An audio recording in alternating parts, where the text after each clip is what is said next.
As a mortal being, you possess your own atom of autonomy, the free will to embrace both your spiritual and physical sides simultaneously. Your spiritual gifts, love, compassion, bravery, generosity, and sacrifice, serve as guiding lights in navigating your mortal life. However, as the one in charge of your existence, it is up to you to override hormonal impulses and political influences. If you are a capable CEO of your own life, you will naturally recognize the significance of these spiritual gifts. True treasures in life are not material, but rather a collection of deep satisfaction, happiness, and contentment. Sacrificing them merely to fit in, impress others, or seek admiration from your belonging groups can be spiritually destructive. Ultimately, the responsibility of cultivating happiness and contentment rests solely on your own human shoulders. God or no God, religion or no religion, logically, nothing manifests physically unless a living, breathing human being lends their physicality to it. Spiritually and practically, the human individual is the central force even within religious narratives. While God may be responsible for keeping people alive, granting them free will shifts the weight of responsibility onto human actions. Nothing holds meaning unless it is physically acted upon. Without human participation, even God and the devil would be locked in a meaningless battle, swinging at each other in vain. Because even a punch requires physical force to be effective. Just ask a boxer practicing shadow boxing. Throughout history, humanity has constructed majestic monuments and architectural marvels to impress and convert others to religious beliefs. Today, we channel our efforts into technological and medical advancements, spanning science, mathematics, computing, AI, governance, and belief systems. Yet, if we only use these advancements to fight one another, it becomes clear how senseless our conflicts are. Humanity has long suffered from politically influenced differences of opinion. Perhaps by striving for equal human rights, addressing global warming, and embracing universal progress, we are on the verge of taking the next step in our evolution. From the very beginning of our political awareness, individuals and societies have endured suffering. Progressing to the next level of evolution would mean empowering individuals to become the CEOs of their own lives. However, the primary obstacles to this progress have always been 1. Our personal belief in individual weakness and irrelevance. 2. Our inability to control the influence of group politics. If every community enforces its own laws and power structures, chaos is inevitable. When justice and even spiritual paths, such as religions, become politically tainted, they lose their true essence. That corruption is not a reflection of God, spirituality, universal justice, or humanity, but rather a consequence of human bigotry, prejudice, and discrimination. True justice, both spiritual and universal, must be blind and impartial. When group politics infiltrate universal truths, they strip them of their purity, reducing them to mere political systems. If we can pollute even the most sacred of systems, none of them remain immune to human flaws. The question then arises, why do we allow God, spirituality, and justice to be corrupted by bigotry, prejudice, and discrimination? Politically, it is a calculated strategy, one that devalues and weakens these institutions over time. But logically, if something benefits only some but not all of humanity, it is not universal, and therefore it cannot be from God. Anything built upon human insecurity and political agendas cannot be spiritually valid.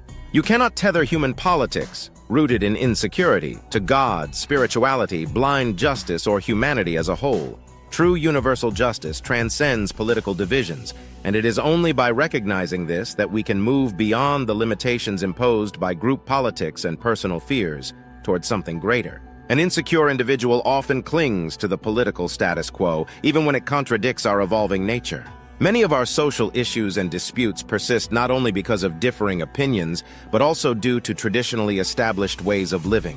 This has led to the creation of numerous variations of traditional lifestyles. Bigotry, prejudice, and discrimination are not merely outcomes of societal problems. They are foundational causes of the challenges humanity faces. When groups incite violence in the name of race, nationality, gender, or religious beliefs, we must all take notice, both collectively and individually. If we grant unconditional power to politicians, we hinder our ability to evolve. Humanity today demands that we, both as individuals and as a collective, embrace equal human rights so we can learn to coexist and collaborate as a modern civilization. Throughout history, we have understood that a disgruntled individual can be easily manipulated by political leaders. If we fail to recognize and exercise our personal autonomy, we risk becoming mere puppets in the hands of political agendas. Political groups inherently possess more knowledge than the uninformed individuals who belong to them. As a result, our understanding has often been tainted by the politics of our respective groups. However, all ideas originate from individual imagination. If an individual's thought process is politically manipulated by group ideologies, humanity will struggle to eliminate bigotry, prejudice, discrimination, and the conflicts that arise from them. An insecure person instinctively seeks connection with familiar groups. Consequently, when groups consist of insecure individuals, they collectively strive for dominance over others, a cycle that has persisted throughout human history. Consider recent political agendas, such as the idea of Canada becoming the 51st U.S. state, or territorial disputes over Greenland, Panama, and the Gaza Strip. These examples illustrate how politics is often driven by group identity, rather than a broader sense of belonging to humanity as a whole. The notion of universal human belonging has never fully taken root because it threatens the power and influence of political leaders. Yet despite this, examples such as melting pot societies and the European Union demonstrate that humans have the capacity to transcend group divisions. These advancements are relatively recent, indicating that while we are capable of unity, we are still experiencing the growing pains of transformation. Everything around us is changing, challenging long-standing traditions, customs, and beliefs that we have held as individuals and groups. This new era is prompting people to move away from organized religion while simultaneously becoming more spiritually aware and advocating for equal human rights. However, as expected, racists and religious extremists are resisting these changes. The formation of the European Union exemplifies people crossing political and cultural boundaries, proving that transformation is occurring right before our eyes, if we choose to see it. The growing demand for equal human rights is revealing a shift towards a universal, unbiased spirituality and justice system, free from political corruption. This shift is unprecedented in human history. For the first time, people are genuinely willing to give and receive equal human rights. Interestingly, all human ideas originate from a single individual's imagination. If an insecure individual forms the foundation of a group, then the ideology of that group is built upon an unstable and politically influenced base. This explains why humanity has long struggled with the divisive and often irrational politics of group identity. Consider the countless lives lost due to conflicts rooted in group divisions. It remains impossible to quantify the toll. Even today, these conflicts continue to claim countless lives. Yet God's spiritual work is carried out by living, breathing human beings. By allowing political divisions to dictate our actions, we are effectively severing the hands that do God's work. Political differences not only diminish our moral, ethical, and logical reasoning, but also rob us of our sense of justice. Let's use a metaphor to better understand this concept. The human body is composed of trillions of its own cells, alongside countless foreign microorganisms that contribute to its function. Cells constantly die and regenerate within the body, much like individuals within humanity. As a collection of cells, or as members of a group, we may possess more knowledge than an individual cell. However, even as a group, we remain part of a larger body. To survive and function, each cell must contribute to the well-being of the whole, just as we, as individuals, must contribute to humanity. A single cell may not comprehend the full scope of its role within the body, just as individuals often fail to understand their connection to the greater whole.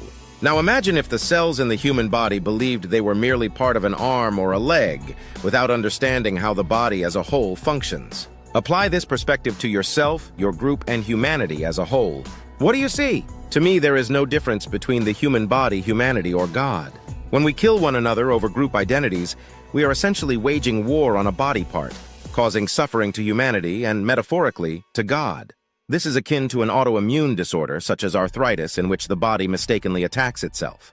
What is driving us toward this chaos? Every cell in the human body is assigned a function to help the body thrive. Similarly, every individual is designed to contribute to the well-being of humanity. We are not meant to serve only a select group of people. We are here to serve all of humanity and God. Period. You, as an individual, are a living, breathing part of humanity.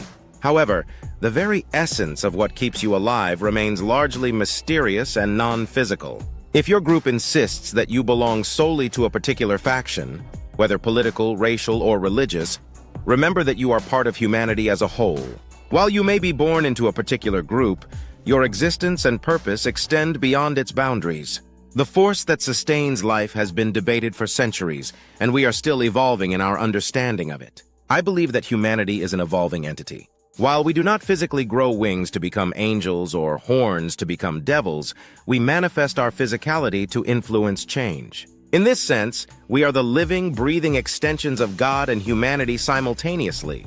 I hold opinions, but they are always subject to change as I continue to evolve. I strive to approach life with common sense, free from political influence, while acknowledging my physical, spiritual, and mortal nature. One fundamental spiritual principle that I refuse to compromise is, do not do to others what you would not want done to yourself or your loved ones.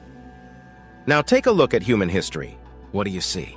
To me, it is evident that humanity remains infected with the political virus of group identity. This persistent division prevents us from embracing our shared humanity. I believe this is because we are either politically conditioned by our groups or individually too misguided to recognize our greater belonging. If you are spiritually aware, logic dictates that you belong to one universal God and to humanity as a whole. I seek to make sense of my existence, to understand who I am, why I possess imagination, free will, and a sense of justice, among other known and unknown abilities. Why do I have an evolving yet mortal nature? I recognize that we learn through imagination and assumptions, yet our thoughts may be shaped by the politics of our groups. We may believe we are expressing original ideas, but in reality, our perspectives may be influenced by political group dynamics. Politics is not spirituality. Spirituality is an intrinsic truth that predates our birth. You were born a human being. Acknowledge the responsibilities that come with that. Recognizing your autonomy will help you navigate the hormonal, political, and spiritual forces that shape your life.